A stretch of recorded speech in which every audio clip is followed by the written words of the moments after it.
Hello കൂട്ടുകാരെ, ഇന്ന് ഞാൻ ഒരു തട്ടിക്കൂട്ട് ഫ്രൈഡ് റൈസും ഒക്കെ ഉണ്ടാക്കാമെന്ന് വിചാരിച്ച്. എന്താണെന്ന് വെച്ചാൽ ഇന്ന് മക്കൾക്ക് സ്കൂളുണ്ട്. സ്കൂളിൽ മോൾക്ക് മാത്രം സ്കൂളിൽ പോയാൽ ലഞ്ച് കൊണ്ടുപോയാൽ മതി, മോനിക്ക് കൊണ്ടുപോകണ്ട, മോനിക്ക് പരീക്ഷ നടക്കുക. അപ്പോഴും ഞാൻ വിചാരിച്ച് തട്ടിക്കൂട്ടൊരു ഫ്രൈഡ് റൈസ് ഉണ്ടാക്കുക. അതുപോലെ എനിക്കിതൊക്കെ ഉണ്ടാക്കാൻ എളുപ്പം കേട്ടോ. മറ്റുള്ള കറിയും ചോറും വെക്കുന്നതിനേക്കാൾ എളുപ്പം എളുപ്പപ്പണിയായത്. അപ്പോഴും ഞാൻ വിചാരിച്ച് ഉള്ള വെജിറ്റബിളും കുറച്ച് ചിക്കനും ഒക്കെ ഉണ്ടായിരുന്നു, അതൊക്കെ എടുത്ത് വെച്ച് തട്ടിക്കൂട്ട് ചെയ്യാമെന്ന് വിചാരിച്ച്. അപ്പോൾ മോളും മോനും അകത്ത് റൂമിൽ ഡ്രസ്സും എല്ലാം എടുത്ത് ഞാൻ വെച്ച് കൊടുത്തിട്ടുണ്ട്. അതെല്ലാം വെച്ച് കൊടുത്തിട്ട് ഞാൻ പറഞ്ഞു, മക്കളെ ഒരുങ്ങുമ്പോഴത്തേക്കും ഉമ്മച്ചി ഇതെല്ലാം ശരിയാക്കിയിട്ട് വരാമെന്നും പറഞ്ഞ് എടുത്ത് വെച്ച് കൊടുക്കുക. പൊട്ടലും ചീറ്റലും ഒക്കെ കേൾക്കുന്നുണ്ട്, അതൊന്നും നമ്മൾ മൈൻഡേ ചെയ്യേണ്ട. എന്താണെന്ന് വെച്ചാൽ അവർ തമ്മിൽ ഉള്ള കാര്യം അവർ തമ്മിൽ അങ്ങ് തീർന്നോളും. എന്താണെന്ന് വെച്ചാൽ മോള് കുറച്ചും കൂടി അറിയാറായതിനെ കൊണ്ട് അവൾ വലുതായിട്ട് അവൻ്റെ കൂടെ ഒന്നിനും പോകത്തില്ല. അവൾ ഒരു മയത്തിലങ്ങ് നിൽക്കും അവൻ്റെ കൂടെ, പേടിച്ചിട്ടാട്ടോ. ചിലപ്പോൾ ഈ പറയുന്ന കണക്കല്ല, ചിലപ്പോൾ ഇവ ആക്രമിച്ച് കളയും. വേറെ ആരെയും ഒന്നും ചെയ്യത്തില്ല, പക്ഷെ വീട്ടിൽ ഇവൻ പുലിയാണ്, പുറത്തിറങ്ങി അവൻ പൂച്ചയാണ്. അതെന്താണെന്ന് എനിക്കറിയത്തില്ല. പിന്നെ അതേ കണക്ക് തന്നെ ഇടഞ്ഞ് നിൽക്കും കേട്ടോ. ചില സമയത്ത് ഇവൻ ഇങ്ങനെ ഒരു നിൽപ്പും ഒരു കാലയിൽ ഷോക്സ് ഇട്ടിട്ട് ഒരു കാലയിൽ ഷോക്സ് കൈ പിടിച്ചുകൊണ്ട് ഇങ്ങനെ നിൽക്കും. മോനെ ഇടുമോനെ ഒരു വിധത്തിൽ കാലും തരത്തില്ല, ഷോക്സും തരത്തില്ല. അങ്ങനെയൊക്കെ നിന്ന് ഒരു 1.5 മണിക്കൂർ നമ്മൾ അങ്ങനെ ഇരുത്തി അങ്ങ് പേടിത്തിക്കളയും. ഒരു വല്ലാത്തൊരു അവസ്ഥയിലായിപ്പോവും നമ്മൾ. പിന്നെ ഒരു മയത്തിലൊക്കെ സ്നേഹത്തോടെയൊക്കെ പറഞ്ഞ് അവനെ അങ്ങ് സെറ്റാക്കി എടുക്കും. മോള് പക്ഷേ അങ്ങനെയല്ല കേട്ടോ. മോള് സ്വന്തമായിട്ട് എല്ലാ കാര്യങ്ങളും ചെയ്തു. അവൾക്ക് മുടി മാത്രം നമ്മൾ കെട്ടിക്കൊടുത്താൽ മതി, ബാക്കിയെല്ലാം അവൾ സ്വന്തമായിട്ട് ചെയ്തോളൂ. മുടി മാത്രം കെട്ടുമ്പോൾ ഉമ്മച്ചി ഒന്ന് വാ കെട്ടിത്താന്ന് പറയും. അങ്ങനെ ഞാൻ വെജിറ്റബിളെല്ലാം അരിഞ്ഞ് വെച്ചിട്ടുണ്ടായിരുന്നു. അത് എല്ലാം കൂടി ഇട്ട് തട്ടിക്കൂട്ടി ചെയ്യാമെന്നുള്ള പ്ലാനിൽ മുട്ട 3 എടുത്ത് വെച്ചിട്ടുണ്ടായിരുന്നു. അത് പൊട്ടിച്ച് കിണ്ണിയിൽ വെച്ച് ഒന്ന് കലക്കി വെച്ചിരിക്കണം. വെജിറ്റബിൾ ഞാൻ മറ്റേ സൺഫ്ലവർ ഓയിലാണ് ഉപയോഗിക്കുന്നത്. സൺഫ്ലവർ ഓയിൽ 2 സ്പൂണ് ഒഴിച്ചിട്ട് ആവശ്യത്തിന് നമ്മൾ ഒഴിച്ചിട്ട് വെജിറ്റബിൾ ഇട്ടിട്ട്, വെജിറ്റബിൾ ഒരുപാട് ഇട്ടങ്ങ് വഴറ്റരുതേ. പിന്നെ ചെറുതായിട്ടൊന്ന് ആ ഒരു പച്ചപ്പൊന്ന് ഇതായാൽ മതി.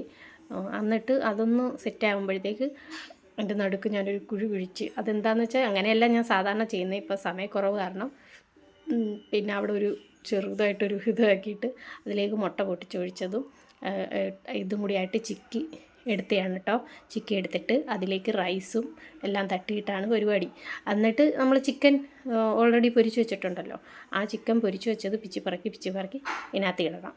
അതാണ് മെയിൻ. എളുപ്പമാണ് പക്ഷേ കേട്ടോ ചെയ്യാൻ. ഈ വെജിറ്റബിൾ ഇത്രയും വലുതായിട്ടൊന്നും ഇടണ്ട കേട്ടോ, കുഞ്ഞായിട്ട് അരിഞ്ഞിടുന്നതാണ് ടേസ്റ്റ്. പിന്നെ ഞാൻ ഇങ്ങനെ ഈ വലുതായിട്ട് ഇട്ടേന്ന് വെച്ചാൽ എൻ്റെ മക്കൾ 2 പേരും മെനക്കെട്ടിരുന്ന് ഈ വെജിറ്റബിൾ എല്ലാം നുള്ളി പറക്കും. റൈസ് മാത്രമായിരിക്കും കഴിക്കുന്നത്. അപ്പോഴേ അതെനിക്ക് അറിയാമല്ലോ. അതുകൊണ്ട് ഞാൻ വിചാരിക്കും എന്തായാലും അവർ പറക്കി കളയും. അതിന് ഇച്ചിരി കൂടി എളുപ്പമാവട്ടെ എന്ന് വെച്ചിട്ടാണ് വലിയ കഷ്ണങ്ങളായിട്ട് എടുത്തിട്ട് വെച്ചേക്കുന്നത് കേട്ടോ.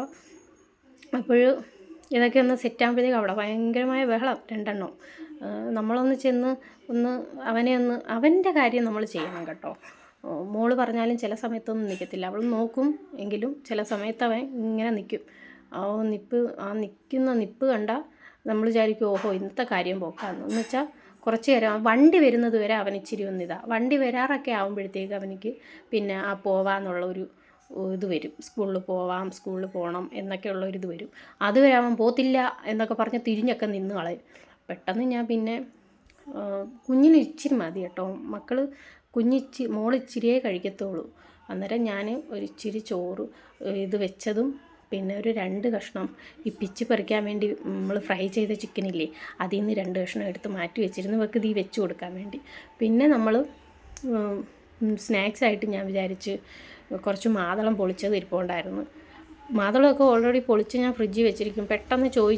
പെട്ടെന്ന് ചോദിച്ച് കഴിയുമ്പോഴേ നുള്ളി പറിച്ച് എടുക്കാനൊക്കെ പാടല്ലയോ, അതുകൊണ്ട് ഞാൻ കുറച്ചൊക്കെ വൃത്തിയാക്കി വെച്ചിരിക്കും. അന്നേരം അതിൽ നിന്ന് കുറച്ച് മാതളം എടുത്ത് വെച്ച് ആപ്പിളും അരിഞ്ഞ് വെച്ചിട്ടുണ്ട്. പിന്നെ സ്നാക്സായിട്ട് ഇന്ന് അതും ആണ് കൊടുത്തു വിടുന്നത്. അന്നേരം ഞാൻ വിചാരിച്ച് കാപ്പിയൊന്നും ഉണ്ടാക്കുന്നതിനെ കൊണ്ട് ഇതിൽ നിന്ന് തന്നെ കൊടുക്കാമെന്ന് പറഞ്ഞ് അവളത് കഴിക്കുക കേട്ടോ. മോന് തൊട്ടടുത്ത് ഇരിപ്പുണ്ട്, പക്ഷേ ആൾ ഇച്ചിരി ഒരു ഇതിൽ നിൽക്കുക, അതുകൊണ്ടാണ് ഞാൻ കാണിക്കാത്തത്. അപ്പോഴിത്രയേ ഉള്ളൂ. ഇനി അവരെ വണ്ടി വരും പോകും. Tata bye see.